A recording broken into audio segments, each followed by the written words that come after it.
Hai, apa kabar semua?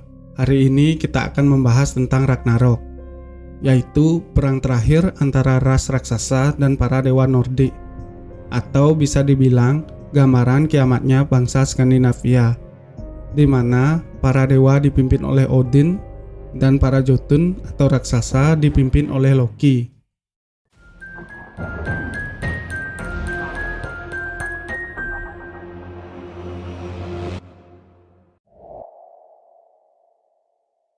Para dewa sebenarnya telah mengetahui mengenai ramalan tentang Ragnarok.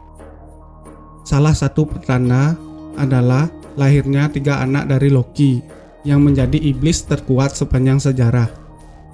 Fenrir, si serigala raksasa yang merupakan sosok yang akan nantinya membunuh Odin.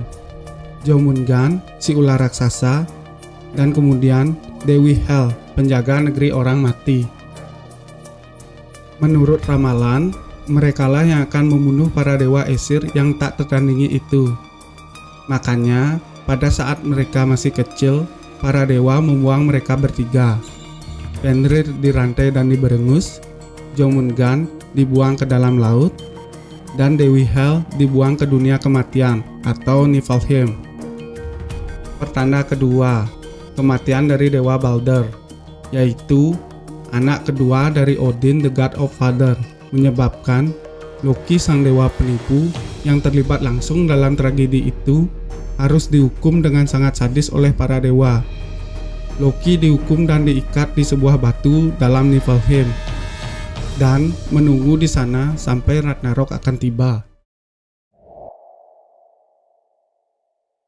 Sangsakala perang besar ini akan diawali oleh beberapa pertanda. Antara lain adalah datangnya musim dingin terburuk yang pernah ada, yang akan membawa peradaban ini ke dalam masa es dan kegelapan selama kurang lebih 3 tahun. Heimdall, dewa yang mengawasi semua hal, tidak akan bisa menghentikannya. Ini adalah kiamat dalam mitologi Nordik. Musim dingin yang menggerakkan akhir para dewa dan manusia.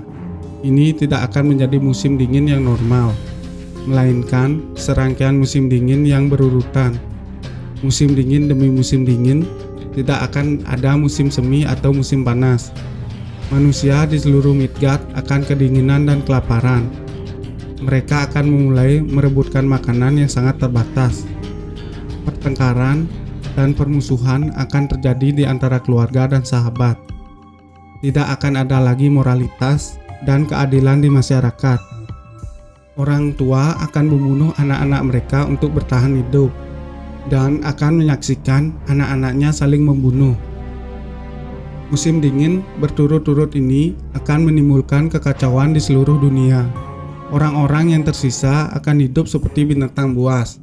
Tempat-tempat yang ditinggali manusia akan berubah menjadi kekacauan. Lalu, matahari dan bulan akan menghilang dari langit karena 2 ekor serigala, Skoll dan Hati, yang selalu mengejar bulan dan matahari akan berhasil menangkap mereka dan kemudian memakannya dan menumpahkan darah Sol dan Mani ke bumi. Bintang-bintang akan menghilang dari langit dan kemudian dunia akan dilanda kegelapan total. Bencana selanjutnya akan menyusul serangkaian gempa bumi yang sangat besar yang menyebabkan sang serigala raksasa Fenrir terlepas dari belenggunya dan siap membalaskan dendam kepada para dewa yang telah menipunya. Di sisi lain, Loki sang aktor utama akan terbebas juga, dan Gam sang anjing neraka akhirnya dilepaskan oleh Hel. Kejahatan dan kehancuran pun akan segera tiba ke atas bumi. Berikutnya, Egdir sang penjaga Jotun akan memainkan harpanya, dan Fajar sang ayam merah akan berkokok kepada para Jotun. Kemudian, Guling Kambi akan berkokok memberitahu para dewa di Asgard. Dan ayam ketiga akan berkokok untuk membangunkan orang yang sudah mati di Niflheim. Banjir besar dan air laut akan naik ke daratan. Gelombang laut tinggi datang dan menghancurkan karang-karang. Merupakan pertanda Jormungand, ular raksasa, akan bergerak ke daratan mendengar panggilan ayahnya. Dalam usahanya mencapai daratan ini, dia akan mengakibatkan beberapa bencana. Racun dari taringnya akan meracuni dan membunuh semua kehidupan di bawah laut. Racun hitam yang keluar dari setiap hembusan napasnya akan meracuni langit dan tanah, membunuh semua burung yang menghirupnya.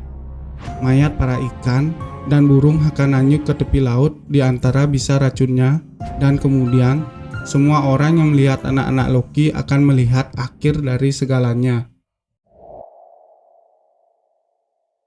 Pada saat yang bersamaan, langit berkabut dan akan terbelah dengan suara teriakan anak-anak raksasa. Penghuni Muspelheim akan turun dari neraka, dipimpin oleh raksasa api Surd, memegang pedangnya yang menyala terang. Dia akan memimpin mereka melintasi Bifrost. Ini akan runtuh saat mereka naik, karena warna yang dulunya cerah akan menjadi warna gelap dari batu bara dan abu. Tebing kemudian akan runtuh ke lautan. Di bagian lain dari Niflheim, Loki yang lolos dari belenggu perbudakannya akan mengambil alih Nakfar, atau disebut kapal orang mati. Kapal yang mengangkut semua penghuni neraka, termasuk seekor anjing raksasa bermata empat yang di sekujur tubuhnya berlumuran darah, yaitu Gam, atau anjing penjaga neraka. Kapal Nakfar yang mengerikan itu akan keluar dari Jotunheim, yaitu negeri para raksasa dan Frost Giant. Kapal Nakfar adalah kapal terbesar yang pernah dibangun dari kuku-kuku orang yang telah mati. Kapal ini dikomandoi oleh Frost Giant Hymir, yang kemudian akan membawa Frost Giant ke medan pertempuran. Kapal itu juga akan mengangkut pasukan dari Loki, yang juga dikenal sebagai Legion Hell. Legion Hell merupakan orang mati yang melakukan hal-hal memalukan ketika mereka masih hidup. Nakfar akan menavigasi lautan yang bergejolak dan membusuk untuk menghancurkan apapun yang hidup di bumi. Putra-putra Muspel yang terbakar, Legion Hell, dan raksasa es yang tersisa akan melakukan perjalanan ke dataran Vigrid yang lebarnya kurang lebih 300 mil dan bersumpah untuk membalas dendam atas penderitaan selama di Niflheim. Nah, di Asgard sendiri, Heimdall yang merupakan penjaga para dewa akan melihat itu semua. Musuh terburuk yang mungkin akan bergabung di dataran Vigrid. Kemudian ia membunyikan trompetnya, Gjallar, dengan seluruh kekuatannya, memanggil semua anak Odin dan para dewa lainnya. Kemudian, para dewa Aesir akan terbangun dari tidurnya. Mereka akan meraih senjata mereka dan berkumpul di pohon Yggdrasil. Terlihat dari Valhalla akan berbaris 800 orang Aegir untuk bergabung dengan para dewa, baik itu Dog, Elf, manusia, dan dewa akan menuju perang Vigrid untuk menghadapi pertempuran yang akan mengakhiri segalanya. Para dewa akan menghadapi musuh bebuyutan mereka masing-masing. Pertarungan dua makhluk terkuat ini mengingatkan kita tentang kemiripan dengan mitos Yunani, tentang perang dewa-dewa di Olympus dengan sekelompok raksasa Titan. Mungkin memang hanya para raksasa lah yang merupakan lawan sepadan untuk para dewa. Begitu mereka semua berkumpul di padang besar Vigrid, perang langsung dimulai.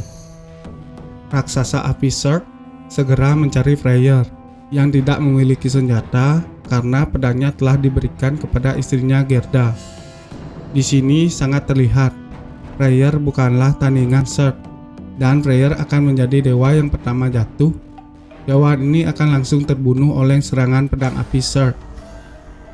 Sementara itu, Dewa Perang Tyr, walaupun hanya memiliki sebelah tangan, tetapi dia sanggup bertarung dengan anjing neraka Garm. Tyr akan keluar sebagai pemenangnya dalam pertarungan ini, tapi sayangnya dia juga harus mati oleh luka-lukanya. Thor sendiri akan mencari Jormungand untuk menghabisinya. Duel Thor dengan Jormungand berlangsung seru, di mana akhirnya Thor berhasil membunuh ular beracun ini. Tetapi alangkah sangat disayangkan, dia juga harus mati perlahan-lahan karena bisa racun dari Jormungand yang mematikan. Pertarungan yang tidak kalah serunya terjadi antara Odin dengan serigala raksasa Fenrir. Tak terbayangkan, Fenrir telah tumbuh menjadi serigala yang sangat mengerikan.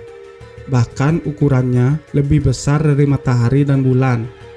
Duel di antara mereka berlangsung selama berhari-hari lamanya. Odin yang bersenjatakan Gungnir akan menghadapi Fenrir yang memiliki taring-taring yang tajam dan tenaga yang sangat kuat. Setelah beberapa hari bertarung, Odin akhirnya kalah di tangan Fenrir. Segala ini kemudian melahat tubuh Odin dengan mulutnya yang sangat besar. Odin akan menghilang dan tidak akan pernah terlihat lagi.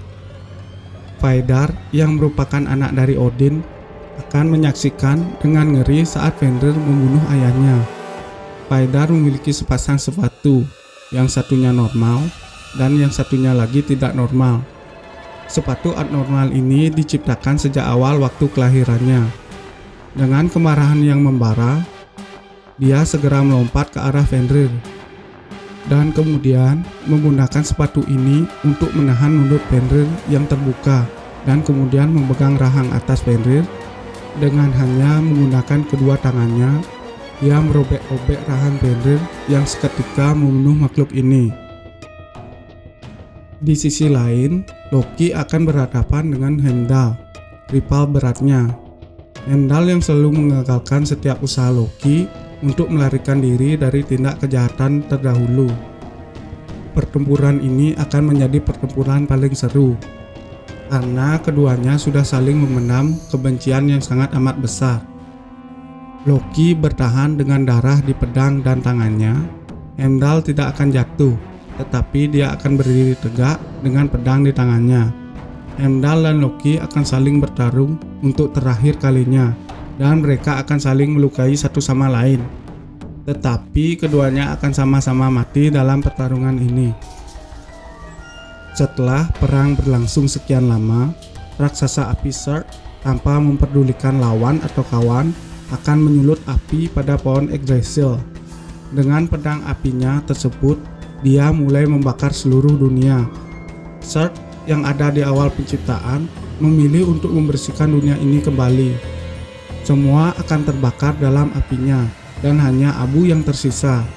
Dari sini hanya sedikit makhluk hidup dan dewa yang akan selamat. Setelah kehancuran yang diakibatkan oleh Ragnarok, di mana api dari Surd membakar habis 8 dunia, namun Niflheim tidak terjangkau oleh apinya Surd. Akhir dari Ragnarok adalah awal dari dunia yang baru. Kemudian pepohonan mulai tumbuh, padang-padang rumput menghijau kembali, tanah menjadi subur, sumber daya alam melimpah, dan bumi baru akan terlahir kembali. Sebelum dimakan oleh Skoll, Sol melahirkan seorang putri yang akan membawa cahaya sang matahari. Dengan matahari yang baru ini, kegelapan akan sirna dan kemudian membawa sebuah hari yang baru ke dunia. Kemudian, 2 orang manusia muncul, seorang pria dan seorang wanita. Mereka berhasil selamat dari pertempuran. Menurut cerita, mereka bisa selamat dari kehancuran dunia karena mereka melarikan diri ke Hotmimir Forest, salah satu tempat yang tidak terjangkau dari semburan pedang api milik Surd. Mereka berdua tertidur selama sisa perang Ragnarok, dan merekalah yang akan menjadi cikal bakal manusia baru di dunia ini. Putra Thor, Magi dan Modi mengambil Mjolnir dari tangan ayah mereka, dan mereka berdua juga selamat dari Ragnarok.